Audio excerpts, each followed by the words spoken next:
Hello दोस्तों, ये मैं और मेरा टीकू।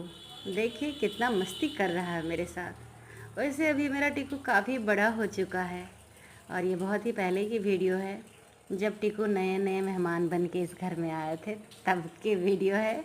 और मुझे बहुत ही अच्छा लगा, इसलिए जब अपना गूगल ड्राइव देख रही थी तो मुझे इतना प्यारा लगा, तो मैंने आप लोग के साथ शेयर किया।